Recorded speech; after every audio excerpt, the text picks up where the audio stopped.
Hey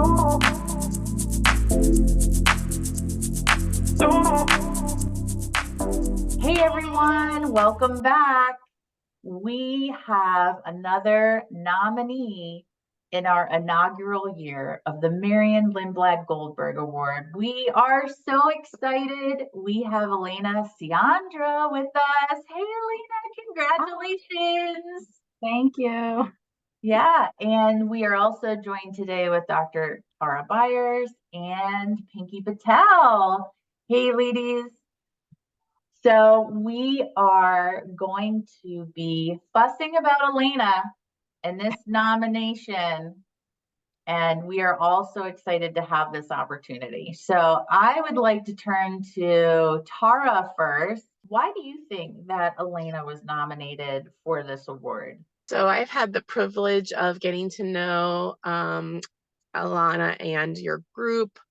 And what is it been 2 years now? I feel like it's been 12. Like time just goes so fast. But I think it's been maybe 2 years. I just think that in everything you do, your genuine care and self shine through. When you think about, we talk about being relational in everything we do, and I just think you embody that. Through the challenges, so many of the family-based programs since COVID and the years past COVID have had lots of challenges, new challenges to face. It's not the same environment that we were operating in on a whole bunch of levels. And you've just risen to every one of those challenges personally, and you brought your entire team with you to face those challenges through, weathering them through your relationships with each other and the community you created that supports, one another, and using relationship to really shift the way the system around you was thinking to find new solutions and compromises. And so, in my mind, that's what ecosystemic work is, right? It's not getting bogged down in the crisis of the moment. It's being able to step back, slow think, and engage the ecosystem and of relationships to create stability and hopefully past stability, some positive change too. Yeah, you can hear how Alana really takes a hold of adversity and just works the model at multiple levels. So Pinky, can you share a little bit about, your professional experience of Alana and her work as a program director? Yeah. So, God, Elena and I have known each other for a very long time. I feel like, well before I think maybe even you became a supervisor or a program director. It's been so long. So it's been a pleasure to watch you grow professionally into and adopt ESFT as a way of who you are. I think it was always organically there, but to see you come into this level of confidence as you build the competence, not only as a clinician, but as a supervisor and now a program director, has been really remarkable. And I think practicing ESFT as a clinician is a challenging thing in and of itself, which is why we have a 3-year curriculum to do it, right? And then we continue to grow and develop. But to then take it a notch up and practice it as a supervisor and a program director, I think is even something more spectacular and can be a bigger deal for people and more challenging for people. So it's been really nice to see you bridge that gap between being an administrator or gatekeeper and also still holding on to the roots of relational work and going back and forth between the three, right? Pre-pandemic, Tara, you talked about like having known her since pandemic and the way that Lena, you've kind of embraced this is the shift that our culture or society is experiencing, and we'll weather the storm together. But I've seen you do that at so many different opportunities that have come along in your professional career at CGRC and, in family based. So I am not surprised that you're nominated for this award at all. I think it is incredibly well deserved, and I am really looking forward to watching you continue to grow, because I think, you know, you are somebody who is really set to shatter that glass ceiling, so to speak, for how you grow and develop as a relational, I want to call it not only a relational clinician, but also a relational program director, and the way you work with your leadership in your organization and bringing them closer to your staff as well as, your colleagues. So congratulations. Thank you very much. Wow. I'm very touched. Well, yeah, I mean, you can hear evident growth and development. And I think I'm hoping that you're also seeing how your commitment to what you do and the center's mission is it's trickling out into other parts of the training center that you didn't know you were probably impacting. Why are you not surprised that Elena was nominated for the Marion Lindblad-Goldberg Award? I'm glad you're asking me that question. Yes, I was not surprised. In fact, I didn't know how to nominate her, and I'm glad someone did on my behalf. I'm not sure who exactly did it, but they took one for us all, for the whole team from Child Guidance. So I'm super happy and thrilled for Elena. It doesn't surprise me at all, though. Elena's been a fabric of our family-based program at Child Guidance Resource Centers for a number of years now. I've known Elena about 10 years. I've been with CGRC for 20 years. So her and I have a really big history. She actually came to the Philly office to work side by side with me as I was running the Philly office. And that's how she kind of started as her supervisory career at Child Guidance. And now she's the director of our program. And she's coming off of a big person's shoes to fill, which is Mike Graziano. So she's been just so dedicated and excellent to our program. So I'm super thrilled for this nomination. She's so deserving of it in every aspect. Yeah, that's so sweet. Yeah. So how has her work on her own growth and development contributed to your work and your growth and development? Sure. So I think her own growth and development has been upfront and personal. Like, she is not someone to not share what her developmental edges are. She's very gracious in being vulnerable in the process, and that gives space, a safe space for the creativity of all the supervisors under her, and then all the staff under us to kind of have that trickle down effect. So it's just this hierarchy, right? When we think about that, it's just the way she is a professional, but she also has that human nature to her, and she's a beautiful human being. And that comes across in every setting. I know her personally, professionally, and it's all encompassing. So if you think of her as a unit, it just is in every part of her life. And it's a trickle down effect. So the way she maintains the relationships with CGRC higher ups and the agency, the more secure we feel to do our work. And we feel like we're all in good hands with her as the director. Oh, yeah, right. I mean, it's like I feel so validated as you speak about her, right? Because she's just everything and more. Yeah. So what have you seen Elena do in the face of adversity and, family distress? Sure. So I've seen it twofold. I've seen her as a direct clinician, I've seen her as a supervisor role, and I've also seen her work with our agency. So in families, she's right there with us. So if we need any sort of guidance, or her to hop on a Zoom, or her to come into a session with us, she's right there, willing and able to do it. And she does, I think the biggest adjective I can tell you of her is she's a calming force. She's very calm in any adversity, which I think speaks volumes to her character. So in family settings and any of that, the biggest thing I've seen in the adversity is when she became a director, there have been big changes at our agency. We lost our CEO, we have a new interim CEO. So the people above us, the board, if you will, they've all been changing, and everything has been, she's been working on that with them in a very direct way, which has been so beautiful to see. So her voice is really being heard as a director too. So it's great. It's great to see, because it can be, it's an adverse because, you know, she's dealing with new people, you know. Elena, I just wanted to congratulate you. You so deserve the recognition. Family First has taken one hit after another, but you've made us feel supported and kept us on track. Knowing the challenges ahead, I appreciate knowing you're leading us. So I have known Elena since she started at Family First program at Child Guidance Resource Center, because I hired her. So I was her supervisor. So I have seen Elena develop tremendously over the years because, you know, when I first started supervising her, she was right out of school. Like, I don't think I was her first job, but I think I was her first real clinical job.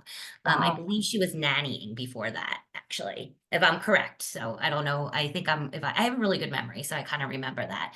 So Elena was probably, maybe like in my second year of being a supervisor, second or third year. So I watched Elena just develop and grow as a clinician. Also, I just watched her just grow as a strong woman who stands up for what is right and always has the client's best interest at heart. So, you know, Elena is a very kind and nice and approachable person, but she's also strong, so don't mess with her. I'm in the sense of she's, Yeah.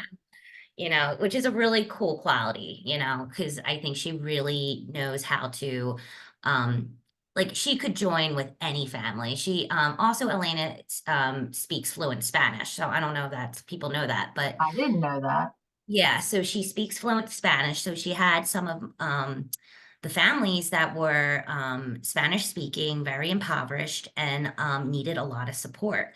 So, you know, Elena's first partner did not speak Spanish. So Elena always had to kind of slow down and make sure her partner was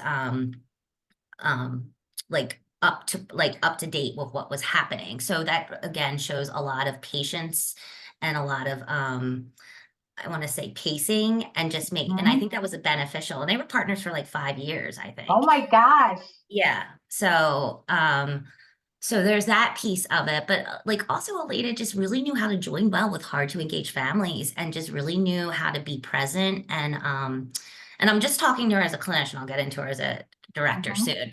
And just knew how to be appropriate in these situations that like came at her.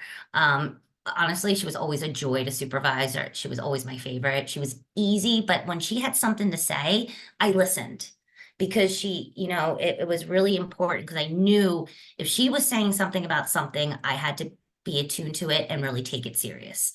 So that, you know, so then she became a coordinator, which I was really excited about. And so we were peers, but she was in Philly. So again, though, we've always been peers. Again, she blossomed more, learning how to be a coordinator, how to supervise, because it's a whole different element, you Right. know, it's a whole other animal.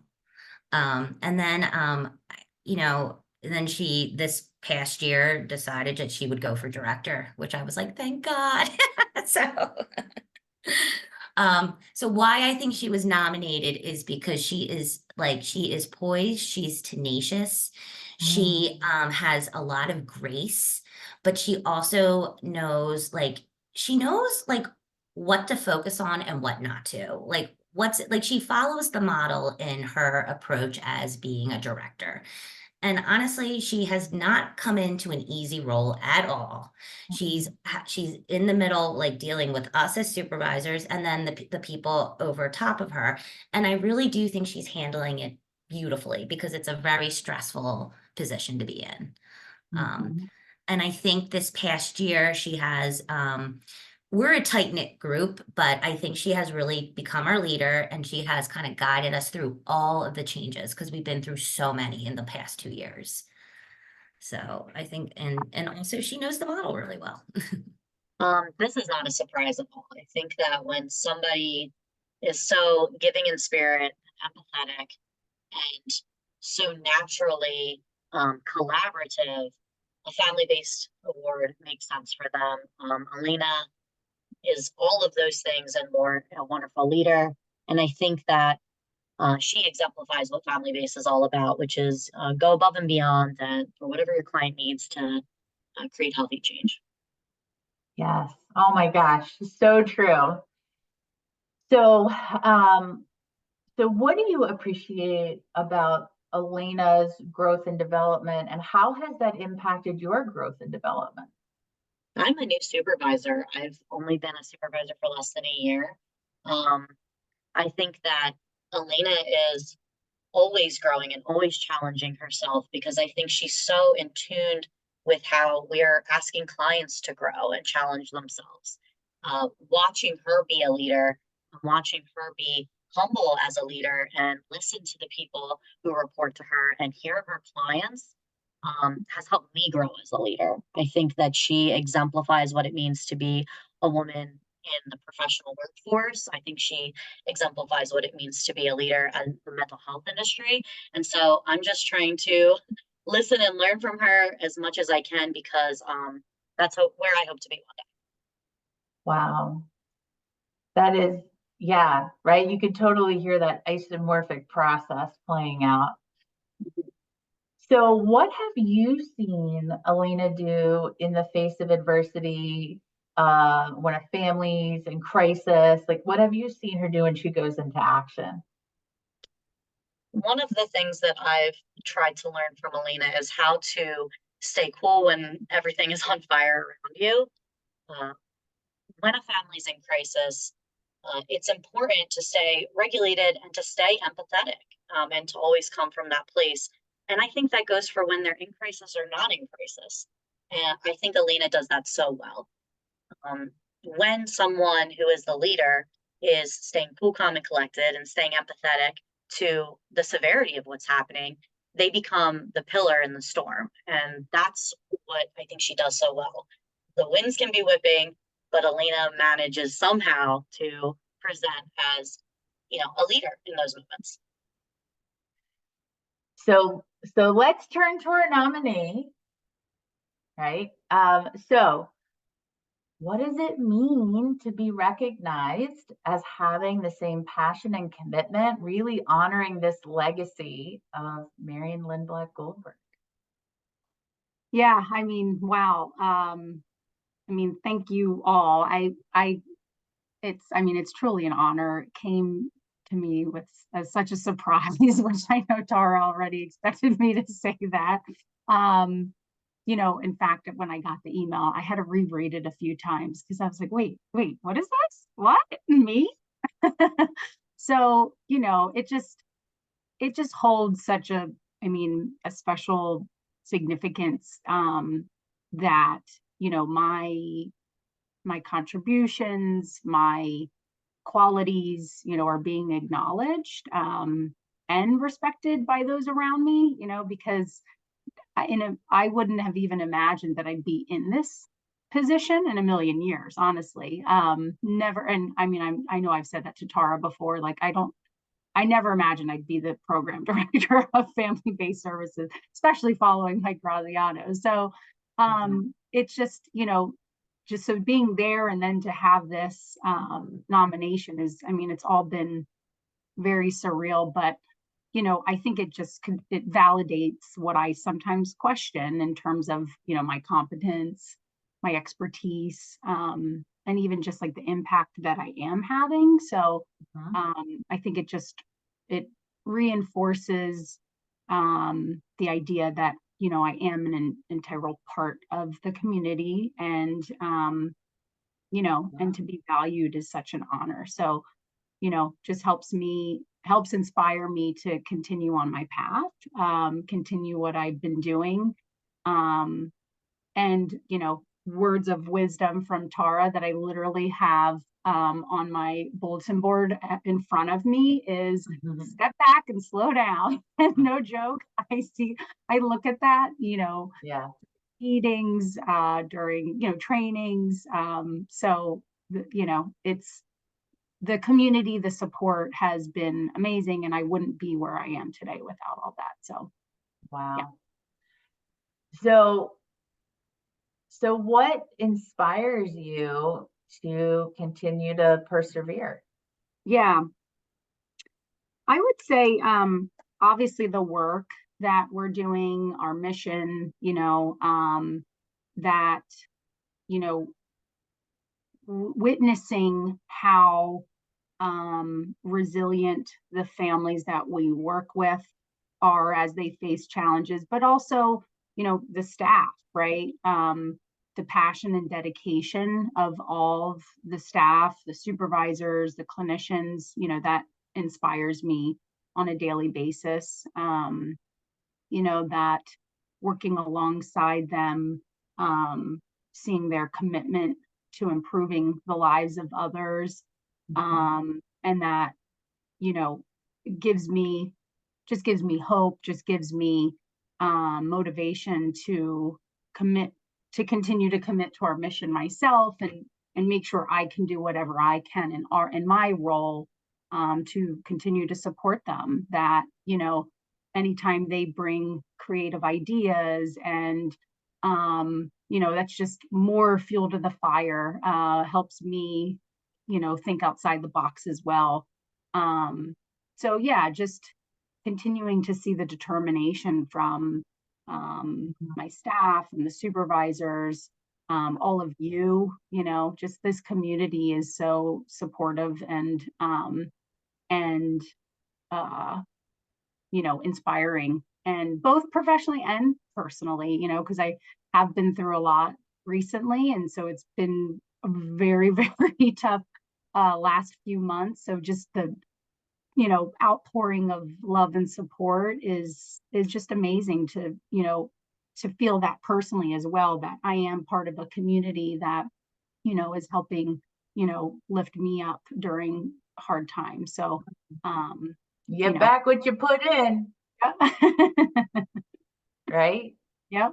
So how do you think these different challenges and the adversity you have faced have contributed to your growth and development?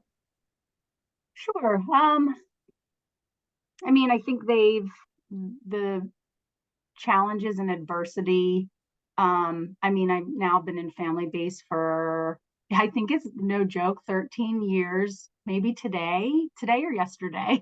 It's my 13-year anniversary. So, been through a lot of team partners, obviously lots of transitions. And typically I feel like I'm someone who runs towards a challenge rather than away. So, making sure that I keep that mindset, to approach new experiences, has helped my curiosity, my optimism, continues to push me out of my comfort zone, once again, professionally and personally. And just, I think all the challenges have taught me invaluable lessons, and to persevere, right? So, yeah, I think just embracing change, right? It's all helped me become who I am today, and I guess get to the position I'm in today, which once again, never would have imagined in a million years. So, supporting my supervisors and clinicians, figuring out how to, I guess, overcome these adversities and challenges. Yeah, just pushes me more to support my staff, and how to help them get through it as well. Wow. Well, folks, I told you it was going to be a good one. Sure was. We are so glad we got to have some time with you today. And, as we continue to celebrate these nominees, this is truly an honor to be with you and to have this time with you. So if you guys have not already subscribed to the blog, you probably are going to want to do that. And until later, we'll see you on the socials, y'all.